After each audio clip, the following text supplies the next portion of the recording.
তো বন্ধুরা, ড্রেন লাইনের পাইপ কিভাবে ফেলবেন দেখুন, আর আমি কিভাবে কাজ করলাম দেখুন। তো বন্ধুরা, এটা হচ্ছে মেন ড্রেন লাইন।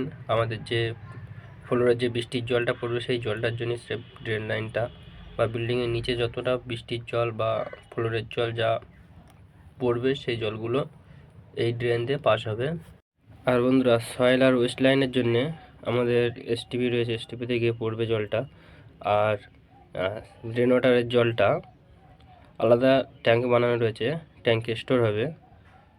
তো বন্ধুরা, দেখতে থাকুন আমি কিভাবে করলাম ড্রেন লাইন। তো বন্ধু, আপনারা কিভাবে করবেন ড্রেন লাইন বা কত ঢাল রাখবেন পাইপে, তো বন্ধুরা দেখুন কিভাবে করি আমি লাইনটা। আর জেসিবিতে মাটিটা আমি কাটিয়ে নিচ্ছি। তো বন্ধুরা, দেখতে থাকুন কিভাবে করছি আমি।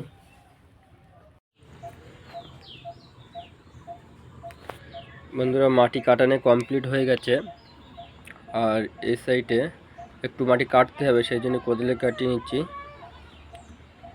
আর বন্ধুরা, এই মাথা থেকে লেভেলটা তুলে ও মাথা পর্যন্ত নিয়ে যেতে হবে, কারণ ও মাথায় কতটা মাটি কাটতে হবে না হবে, কতটা বাকি রয়েছে, সেই কারণে আমি এখান থেকে একটা লেভেল নিয়ে নিচ্ছি ও মাথায়, যাতে আমার সুবিধা হয় মাটি কাটতে। লম্বা লাইনে বন্ধুরা এভাবেই কাজ করতে হবে। এখানে একটা লেভেল মেরে নিচ্ছি একই লেভেলে, আর এই লেভেল থেকে কতটা নিচে মাটি কাটতে হবে সেটা দেখে নেব, আর ওখান থেকে কতটা ঢাল আসবে সেই অনুসারে এখান থেকে মাটি কেটে সামনের দিকে আগাবে।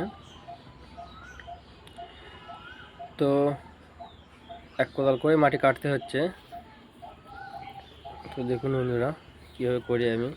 পুরো লাইনটা মাটি কাটিয়ে নেব, 200-300 ফুট যতটা হয়।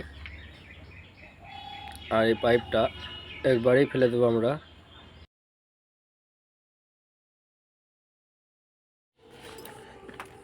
তো দেখছেন যে সুতোটা বাঁধছি আমি, এই সুতো থেকে উপরে যে লেভেলটা মারা আছে ওই লেভেল থেকে সুতোটা 1 মিটারে রাখলাম। আর এখানে 30 ফুটের মতো পাইপ লাগবে, আর এই 30 ফুট পাইপে আমি 75 মতো ঢাল দেব।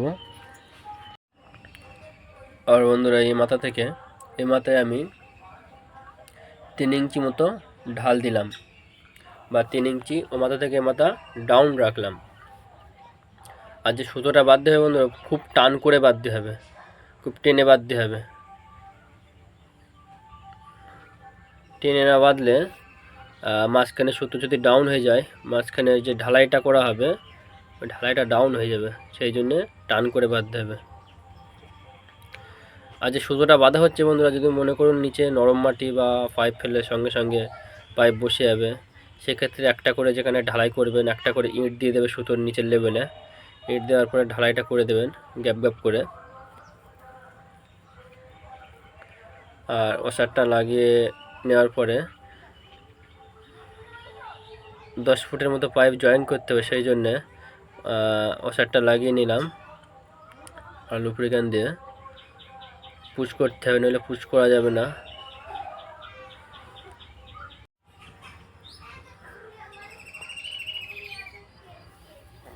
তো দেখতে থাকুন, সকেটটা তো লুব্রিক্যান দিয়ে নিতে হবে, নইলে পুশ করা যাবে না সকেটটা।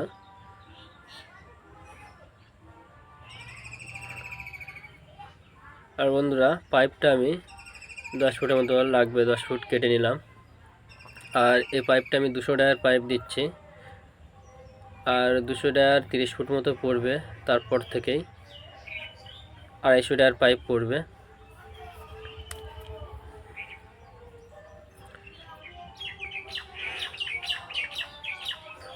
দুটো পাইপ একসাথে জয়েন করে নেব। আর জয়েন করে নেওয়ার পরে দুটো পাইপ একসাথে জয়েন করে নেব।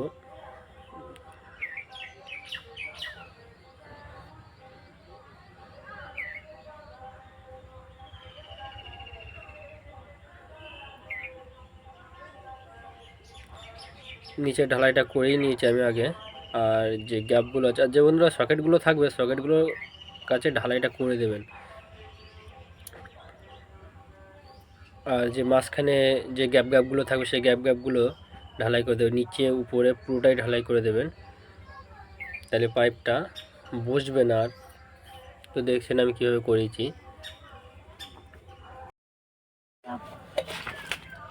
তো দেখছেন এখানে জল উঠে যাচ্ছে পাইপের সাথে সঙ্গে সঙ্গে। তো বন্ধুরা, আপনারা কত কাজ করলে যদি এভাবে জল ওঠে তাহলে উপরে কিছু ভারী জিনিস চাপিয়ে দিয়ে যাবেন, নইলে পাইপটা ভেসে যাওয়ার চান্স থাকে।